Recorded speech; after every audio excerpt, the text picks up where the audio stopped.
There's nothing bigger for a franchise than the decision on your actual franchise quarterback. The Niners have one of those decisions to make. We're going to talk about them coming up today on Locked On NFL Draft. You are Locked On NFL Draft, your daily podcast covering the NFL Draft. Part of the Locked On Podcast Network, your team every day.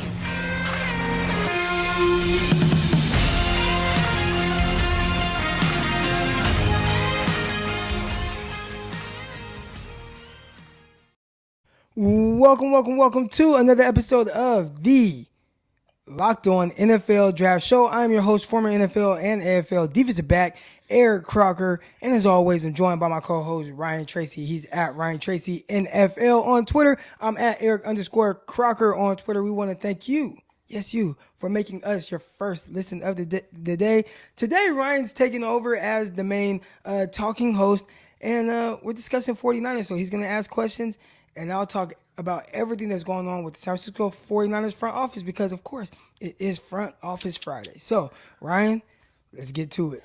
All right. So, just imagine we can't do this live, but okay, all the lights are out. There's one light bulb. It's police interrogation room. So let's get to the dirt. Yeah. John Lynch has taken over this team. And at the end of the day, you tell me, every decision that goes into this whole quarterback thing has to come down to John Lynch, doesn't it? It does not. It does not? Everything that goes on in this organization runs through two people first. Jed York, who is the owner, and Kyle Shanahan. Kyle is the big dog. Kyle is the guy that brought in John Lynch. And John Lynch was a dark horse in this whole process. People didn't see that coming. There was Louis Riddick. There were other names that were floating out there. But John Lynch wasn't one of them, and he wanted it to be a secret. He was one of the top guys at Fox as an analyst on TV on games on Sunday. So it was really quiet, and now he's the general manager of the 49ers. Now, they do talk a lot together. They do make their choices together and their decisions, but at the end of the day, Kyle Shanahan definitely has the final say. It's funny because the perception is out there exactly what I said, that, John Lynch is the GM. He's making these decisions, right? But that's why I wanted to let them hear it from you, that that's not the way it works. So what does Kyle Shanahan see in Trey Lance that he doesn't see in Jimmy Garoppolo? Because this situation, we'll go through it here in a second, folks. It's really interesting right now. It is really interesting. And I don't even know if it's so much of what he saw in Trey Lance when evaluating him that he couldn't get in Jimmy Garoppolo. I think more of it was, listen, he had been the head coach of the 49ers for 4 years. And in those 4 years, during that time, they had one winning season in 4 years. Jimmy Garoppolo was the quarterback and only quarterbacked one of those seasons for the full year. We're talking about a guy who came through mid-year that first season when they traded for him. After that, he tore his ACL week 3 against the Kansas City Chiefs that you cover. Yep. The following year, the 49ers go to the Super Bowl, and then the next year he played 6 games. So I think a lot of it had to do with health, not being able to count on him.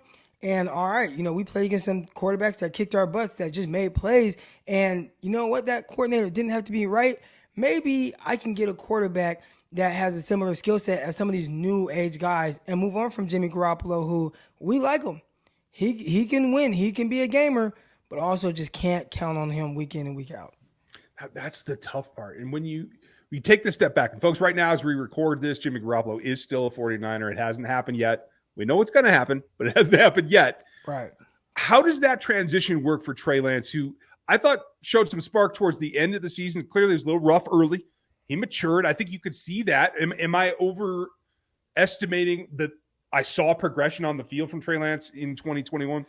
No, definitely. And a lot of people discount it a little bit because he did it against the Houston Texans. But we are talking about a guy who played 1 year of college football at the FCS level and obviously led that team to a national championship game, did not lose a game, and was the best player at that level, won the award for best FCS player in the nation. Didn't play the next year because of COVID. His university didn't play. They played one playing game that it was one kind of showcase game, but he was playing for his buddies to help them earn scholarships. I don't even know if it's anything that they truly prepare for. And then you aren't playing for a whole year, and everything is kind of just preparation for the draft, but not actually getting those live game reps that he needs. So look at Trey Lance coming in, he's drafted number 3 overall, big arm, enough athleticism, he's talented. You can see those things. Very smart, very intriguing. He actually had like one of the highest scores on all their tests that they do for quarterbacks, their mental aspects of things. It was like the highest ever between him and Justin Fields. They both were really high from that standpoint. And Kyle found or saw things in him that he really likes: his personality, his work ethic, his relentlessness. This wasn't a guy who is going to be okay with just being okay. He's a guy that's going to work to be not just an overachiever, but somebody to go above and beyond to be the best that he can be. And Kyle liked those things in him, and whatever he wasn't at the time, he'll work to get there. So you watched him against the Arizona Cardinals, and you could clearly see Kyle was struggling to kind of call plays for him, right? Like, how do I call plays for this young guy? I don't know what he likes. He doesn't know what I like. He's not sure what I want, so he ran him 16 times and whatnot. Well, he ended up playing again later in the year, and that's the Houston Texans game. You talked about seeing some improvement. There definitely was improvement there. Completed 70% of his passes, threw a couple touchdowns, stretched the field. You saw him be more accurate, more decisive, especially as the game went on. He got a little bit more settled in. It was very clear that this guy has a lot of talent, and since then, he has showed all the necessary steps for them to say, you know what, maybe he's definitely not a finished product, but he is where we projected him to be at this point in his development. We are okay with that, and we're okay with that enough to move on from Jimmy Garoppolo, who just was the quarterback of an NFC, a team playing in the NFC Championship game. The whole thing, the whole way Kyle goes about it in player selection reminds me of Kittle in a comparison there to Lance as well. Very instinctual, very about upside and how he can get there. What are the traits that get him there?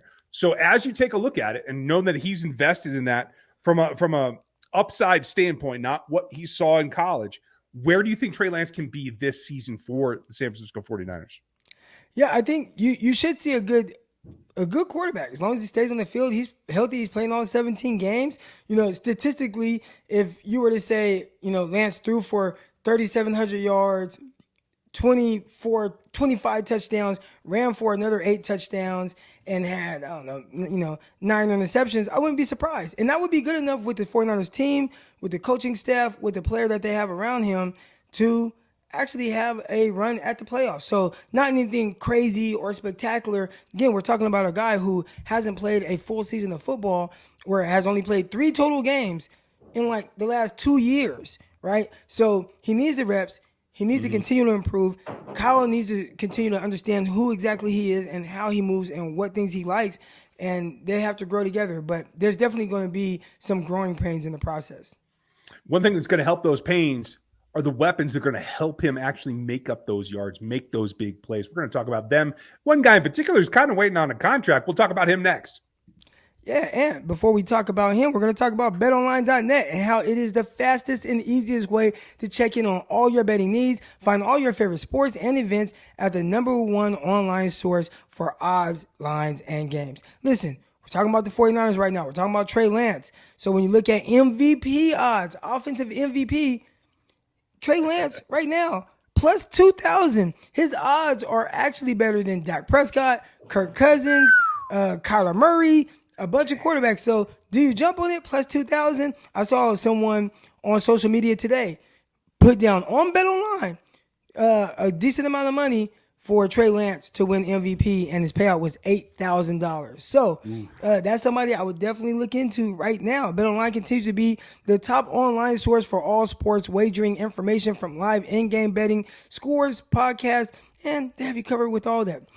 Head over right now to BetOnline today, or use the mobile device to learn more about the action happening today at BetOnline, where the game starts. We want to thank you for making Locked On NFL Draft your first listen of the day. And, of course, for your second, third, usually I would say Locked On 49ers or Locked On Chiefs, but they have plenty of podcasts across the Locked On network that all of you should be tuned into. But let's get back to these 49ers. The Niners are intriguing to me because they have maybe the most complex usage in the backfield over the last couple of years. And now they have this guy that, I don't know, what do you call Deebo Samuel for you, a guy that knows his team inside and out? I think that Deebo Samuel is a great receiver. And he's a receiver that is very versatile, and you can use him in different ways, and he can threaten defenses in different ways. Now, I think right now everyone tries to put receivers in a box and try to say what they are or what they aren't based on their perception of what a receiver should look like. So with most people, if you ask, hey, what's a pure receiver? They would say, a receiver that looks like Cooper Kupp out there running routes from the slot, can win over the top and all those things. But realistically, in my opinion, a receiver is just someone who lines up at receiver. Can they play in multiple spots? How do they win? And can they win that way at a high level? And when you look at Deebo Samuel and what he is, yes, he's built like a running back, 5'11", 220 pounds. But he is dangerous anytime he touches the ball, whether it's on a screen pass, whether it's a slant, whether it's a dig, whether it's a post, whether it's a go route. He can score anytime he touches the ball, and he also can score if you line him up in the backfield. So he's definitely a weapon, but I think he's just a terrific football player and a terrific receiver as well. He just wins a little different than some of the other guys in the league. I think it's really complimentary the way that you put that, because he can do everything that you need him to do. The one thing that he can't do right now is get paid. But DK Metcalf just got paid, and that was a situation where he wasn't really practicing. He was holding out at that point. Do you think that that is what's going on with Deebo in camp again, there but not there, sort of in between? Is this a situation that you feel is going to resolve correctly and well for the Niners? I think so. The 49ers, one thing about them is they take care of their big dogs. They haven't had an issue paying anyone that they feel they should pay. The only guy I remember them just truly just letting go who was playing at a high level was Trent Brown, right? He was a big right tackle. Trent Brown was a good football player, but they said, you know what? There's some things we don't really care about. Maybe there's concerns about his weight fluctuating and whatnot. We're going to trade him. So they traded him to New England, and they ended up drafting Mike McGlinchey. So that was the only guy where it was like, oh, he's going to get paid good money, and it didn't happen. But George Kittle, they made him the highest paid tight end in the league. Heck, Fred Warner made him the highest paid linebacker when he signed. Trent Williams made him the highest paid tackle when he signed. Nick Bosa is probably going to be the highest paid edge rusher when he signs. They haven't. Jimmy Garoppolo, when he signed off of 5 games that he played, made him the highest paid quarterback at that time. So they have not had an issue paying guys whatever that they feel they're worth, if they're one of the best at their position, except for, I brought up Trent Brown. DeForest Buckner is another guy who they were like, let's see if we can work around this, and they traded him for a first-round pick. But typically they take care of guys, and I'd assume that they take care of Deebo Samuel as well. Now, what's the hang-up, right? What's the hold-up with this situation? Is there something particular or specific in the contract where they are like, we want to add this, and Deebo's camp is like, oh, no, this isn't good enough. That's where it can get a little sticky. I bet they're not off by too much right now. So one of the things that both these situations kind of combined together is, what is it, 4.5 cap space right now for this organization? Yeah. That's tight. And it's very tight, 4.5. Now, if you listen to Kyle Shanahan, Jimmy Garoppolo will not be on the roster come week 1. He made it very clear and said, listen, the 49ers are in a good spot. Jimmy Garoppolo will be in a good spot somewhere else. Those are his exact words. So that will be $24 million off of your books when that happens. Are they waiting for Jimmy Garoppolo to get it released so maybe they can give Deebo Samuel a little bit more money up front to kind of help alleviate some of that cap down the line? Maybe that's the case, but that could be what maybe part of the holdup is. So at the time, Deebo Samuel is doing a hold in. We've seen that with TJ Watt. We saw that a couple years ago with like Melvin Ingram, where now the CBA has made it really difficult for guys to just truly hold out and say, I'm not showing up, because you can't recoup that money anymore. Before, you can hold out and then teams would be like, all right, come back, sign, and we'll forgive you for all the fines that you accumulated over the time. Can't do it anymore. So players are now showing up. Deebo Samuel's on the field. He's actually running sprints, but he is not in a jersey. He is not in a helmet. He's just kind of on the side working out. And one thing about it, he's been a great teammate. He's conversing with his guys on the sideline, talking about different things that he's seeing. He's very interactive. He's just not going to see the field until he signs that contract. And good for him. That shows dedication and the fact that you're going to hold up for what you think you're worth. I like that. So does it come down to this? Just answer me yes or no. Does he get signed immediately after Garoppolo gets traded or released? I'd say yes. And he might, I mean, if there's a way to work around signing it and figuring out how to do it with Garoppolo still on the roster, there's the case for that too. When is Jimmy Garoppolo going to be off the roster? I said by week 1. We're still not sure if is Deebo just not going to practice at all until week 1? Like, that's not ideal. So I'd assume that there's going to be a decision made fairly quickly, and the rest of the league knows that, and that's probably why nobody's trading for Jimmy Garoppolo. Well, that's the big question. If he doesn't get signed if he misses a game or 2 or whatever it has to be, obviously Kittle can be a focus of the roster. He can be a focus of how you help Trey Lance. But Brent Ayuk is there. Juwan Jennings is there. How do they make up for Deebo's absence if he does have to miss a ball game? It's tough, man, especially when you have a young quarterback like Trey Lance there. You want someone who you can depend on. If you guys remember back to the NFC Championship game, 49ers scored a touchdown on the pass from Jimmy Garoppolo to Deebo Samuel. But it was the pass that was probably the depth of target was like 1 yard, maybe, right? So he's this guy that just helps where, hey, I could just dump it off to this guy. He can break 3 tackles and take it to the house. And if you're a guy like Trey Lance, you need that right now in your development. You don't want everything to be harder. And, having only Ayuk out there or Kittle and maybe a Juwan Jennings, got to be a little bit more accurate and more consistent, and we're just not sure that Trey Lance is quite there right now. You need a guy where, hey, you know what? He's going to take a load off of my shoulders and make my life a lot easier. So hopefully Deebo signs fairly soon. There's a couple other ways that this team can help out its quarterback. And then we have to get to what does the franchise need to do for their future and how important is this transition? We'll get to that coming up next. Okay, it all comes down to this. You got to play both sides of the ball, and it's great to talk about Trey Lance, and you got to have that done and the whole thing. I have an interesting question for you after this, but you have to play defense as well. You got Fred Warner, you got Nick Bosa. You have the makings of a very good defense on the other side. How important is that to Trey Lance, maybe more so than it is to Jimmy Garoppolo, that the defense steps up and actually improves this season? I think it's equally as good. And maybe you have to be a little better on defense because I'd assume you'd lose a little bit of efficiency on third downs, which you had with Jimmy Garoppolo. But there were times where the offense got really stagnant with Jimmy. And there were times where he would turn the ball over as well. So the defense had to kind of save him at times. If you remember back, and I'm referring to some of these playoff performances, 49ers played the Green Bay Packers in the divisional round. Well, the 49ers didn't score an offensive touchdown in that game. They blocked a field goal that kept some points off the board from Green Bay. They blocked a punt that they ended up returning for a touchdown. And Jimmy made 2 throws at the end of the game to put them in field goal range to win the game. So that was how they kind of won. And I do think that this year they're also going to have to depend on not just the defense, but the run game as well. Kyle Shanahan alluded to that. He said, hey, we have a great roster. We have terrific football players all around here. Everything does not have to be on this kid's shoulders. He doesn't have to win us the game week in and week out. We can lean on this defense that was a top 5 unit last year, and they're looking just as good this year, if not possibly better, even though everybody feels like they're better in training camp.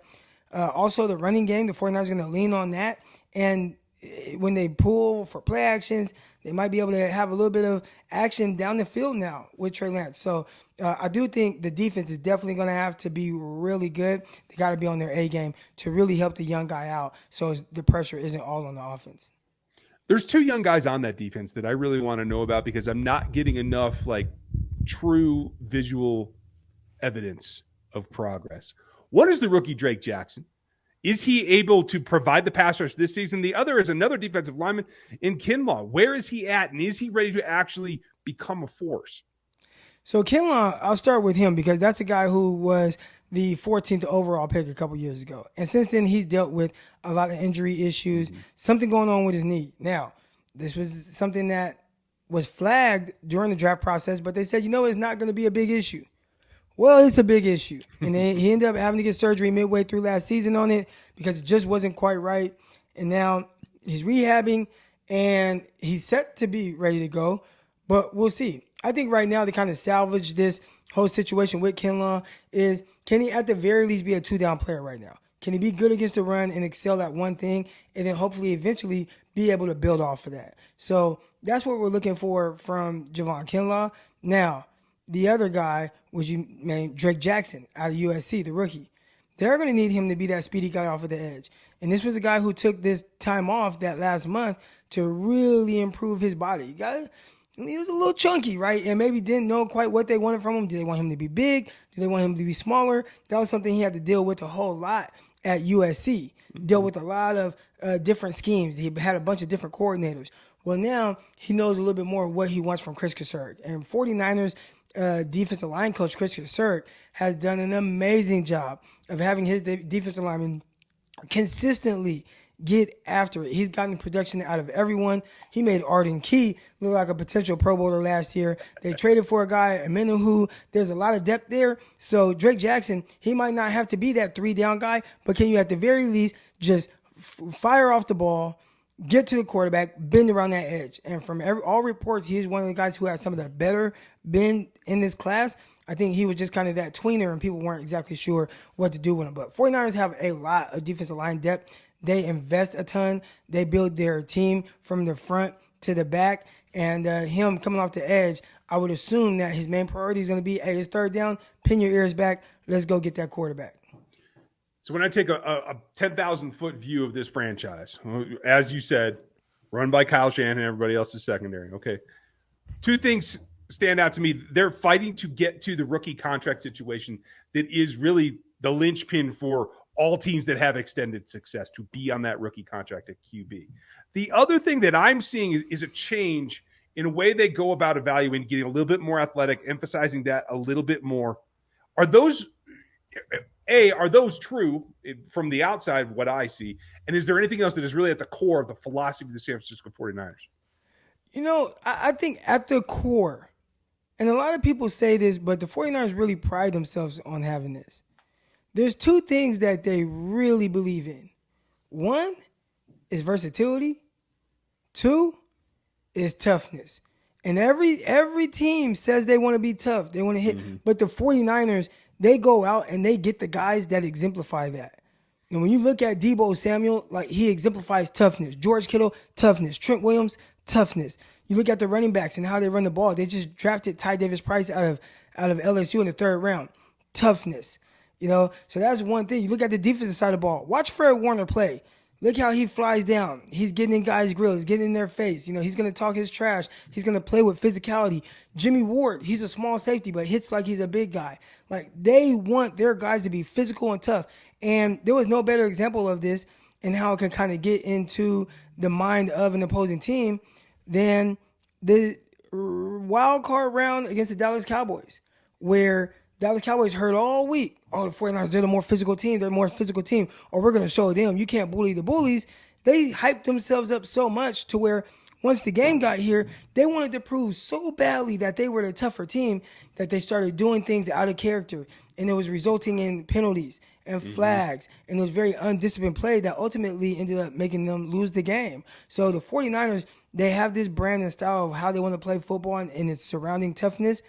When they play like that, they're pretty tough to beat because you have to be with them having solid QB play, not the best QB play, but when they have a solid QB, they're able to go far in the playoffs. That's what it's all about, is going far in the playoffs. So bottom line, after all these philosophical changes and getting to the rookie quarterback, what happens? Do they improve? Is it a deeper playoff run? What happens to the Niners this year? You know, I think that's the $1 million question. And the tough thing is, I don't know. I will say this. You know, it's hard to say exactly what Trey Lance will or won't be. And there are people that, you know, have their different opinions. I like his mindset. I talked about them exemplifying toughness. He definitely has that. Doesn't listen to outside noise. Just focus on improving his game. Eventually he'll get there. Not sure if he'll quite be there this year, but will he get to a point to where at the very least the 49ers are able to rattle off 10 wins? And I believe in my core that with this supporting cast, they can do it. Any other roster where they maybe didn't have as much support, maybe it wasn't built more on the run game and the defense with great coaching, I might say, I'm out on the kid. Maybe they win 6 games. But I think with how this team is built, they definitely can win 10 games, sneak into a wild card. I wouldn't be surprised at all. Put it all together and let it roll. That's it for us today, folks. Make sure you like, sub, and hit the bell on YouTube, as well as Get on those audio platforms. We know it's a podcast. It's been here forever. You know how to do it. It's going to be all right. Make sure you follow Croc at Eric_Crocker, and I'm over at Ryan Tracy NFL, both on Twitter. Thank you for spending your time with us. Make sure you check out another show on the Locked On Podcast Network because we are your team every day. We're ready for another one. Enjoy your weekend. We'll be back with you on Monday.